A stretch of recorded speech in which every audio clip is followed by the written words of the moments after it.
Welcome to Achiever Tutorial friends. Today we are going to talk about the soil as a resources. In the last lecture we talked about the land as a resources.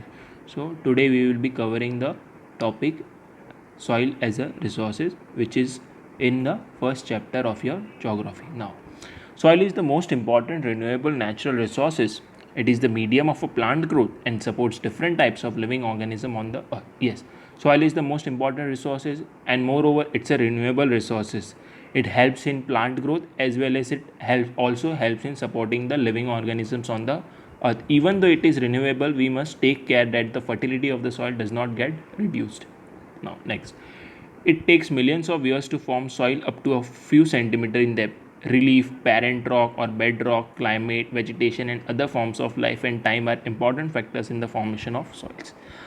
इसमें जो है बहुत time लगता है किसी भी soil को form होने में. Even for a few centimetre formation में भी मिलियन ऑफ ईयर्स लग जाते हैं उस फॉर्म करने में. सेंटीमीटर्स जितना फॉर्म होने में भी सॉइल को काफ़ी टाइम लग जाता है.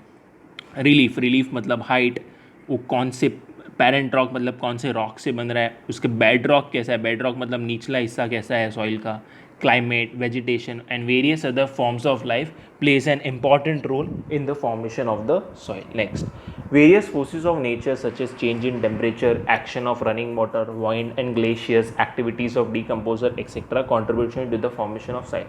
So various forces of the nature, we can say the various factors of the nation helps in the formation of soil, like temperature, the action in which or in the direction in which the water is running, the wind, the glaciers and the various activities of the decomposer. Decomposer means who can decompose something, who can decompose the soil or we can decompose the water.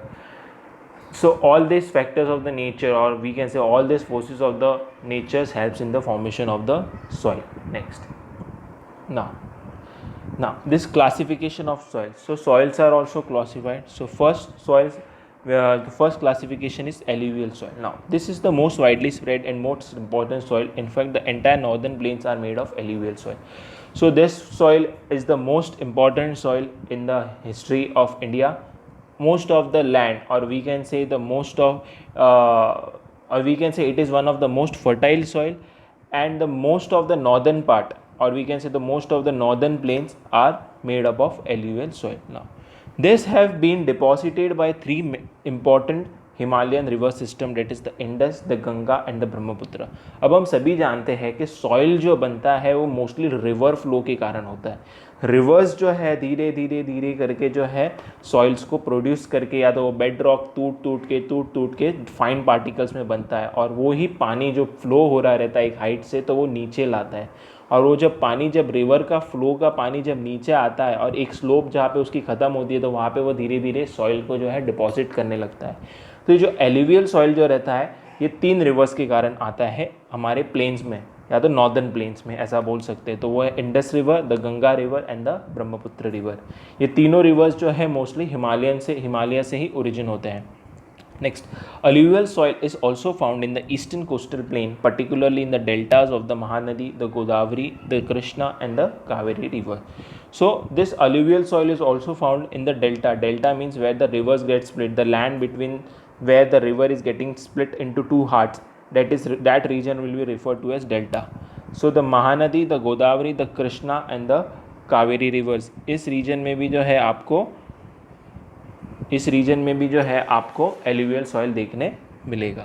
Next, now as we move inland towards the river valley, soil particles appear somewhat bigger in size. तो जब आप river valley से थोड़ा दूर जाओगे तो वहाँ पे जो सॉइल के पार्टिकल्स जो रहेंगे वो जो है थोड़ी उसकी साइज़ जो रहेगी बिगर रहेगी. रिवर वैली मतलब हम जानते हैं कि रिवर कभी भी पहाड़ों के बीच में से होता है या तो पहाड़ों के ऊपर से नीचे आता है. तो वो जो वैली जो रहती है उस वैली से जब आप थोड़ा दूर जाओगे तो वहाँ पे जो सॉइल जो मिलेगा वो उसका जो सॉइल का पार्टिकल्स जो रहेंगे उसके ग्रैन्युल्स जो रहेंगे वो थोड़े बड़े रहेंगे.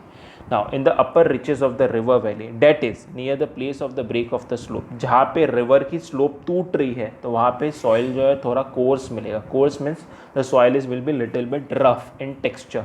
Next, such soil are more common in Piedmont plains such as Duar, Chaios and Terai. ये plains के different नाम है, Duar, Chaios and दे रहे हैं। इसमें डुआर्स जो है आपको नॉर्थ ईस्टर्न रीजन में मिलेगा इंडिया के। अब पिडमॉन्ट का मतलब क्या होता है? पिडमॉन्ट का मतलब ये होता है the lower range of the mountain, या तो बोल सकते हैं जहाँ पे माउंटेन्स की एंड होती है, जहाँ पे माउंटेन्स ख़त्म होते हैं नीचे पार्ट में, उसको बोलेंगे पिडमॉन्ट रीजन बोलते हैं। वो एक प्लेन लाइन टाइप का ही लैंड रहता है, तो उस रीजन में आपको मोस्टली इस टाइप का सॉइल मिलेगा, course soil.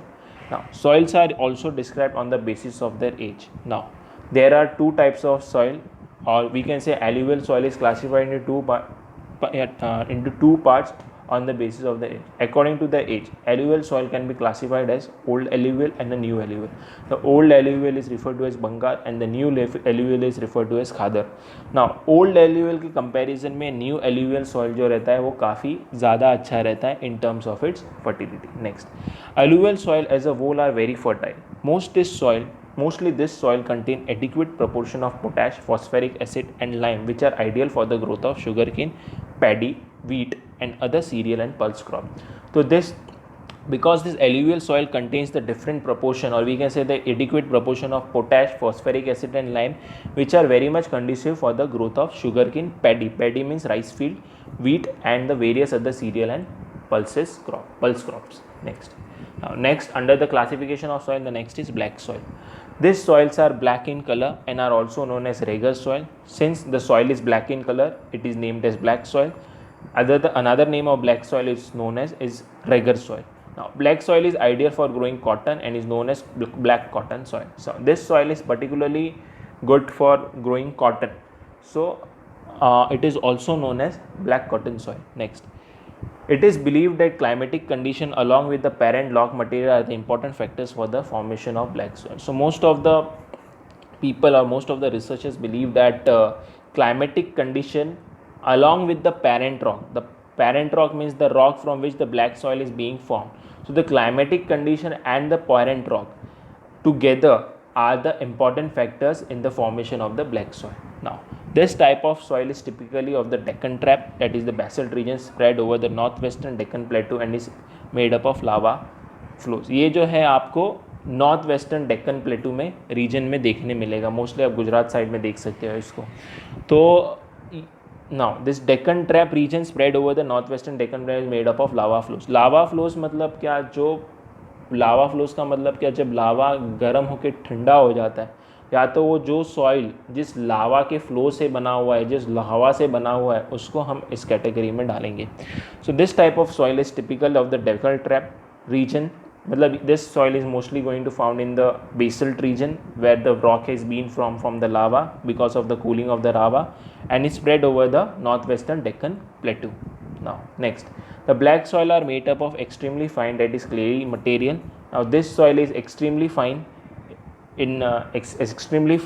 or we can say it is made up of clayey material, like clay type it is.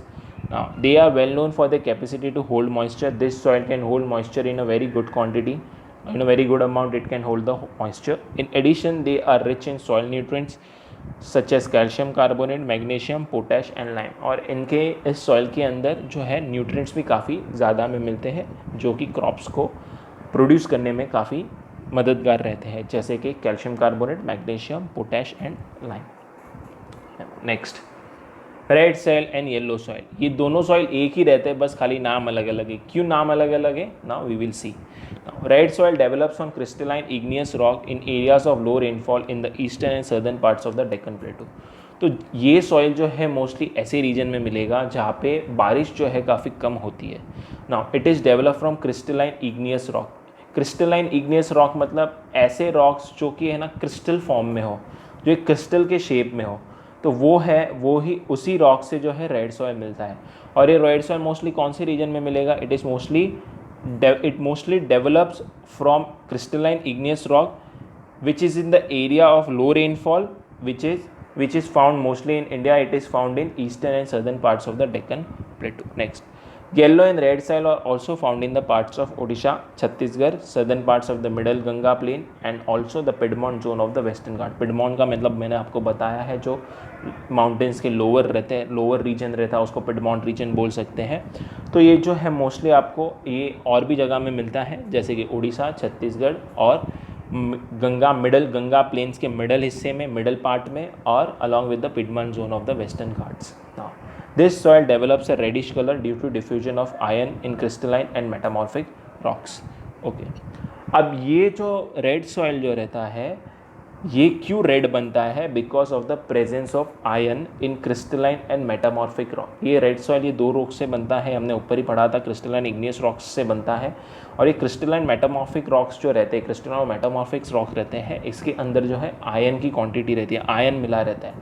तो ये जब आयन जब डिफ्यूज़ हो जाता है उसके अंदर से, तो वो जो है रेड बन जाता है.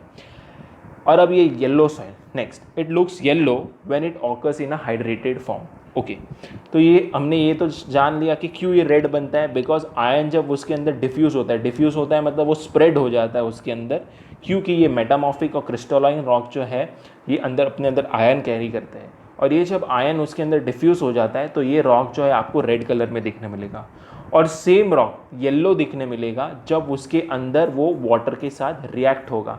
when it looks yellow when it occurs in a hydrated form. तो सेम रॉक जब वाटर के साथ रिएक्ट करेगा तो वो रॉक जो है आपको, या तो वो सॉइल जो है आपको येलो दिखने मिलेगा. मैं आपको फिर से एक बार लास्ट के 2 पॉइंट्स बता देता हूँ अच्छे से क्लियर करने के लिए. This soil develops a reddish colour because of the diffusion of iron in crystalline and metamorphic rock. So in crystalline and metamorphic rock which contains iron, when the iron get diffused in those rock, this soil appears to be red in color, and the same soil appears to be yellow in color when it gets reaction with water. Now thank you friends for today. This much is well enough, and in the next video we will cover the remaining topics of your first chapter. Stay home, stay safe.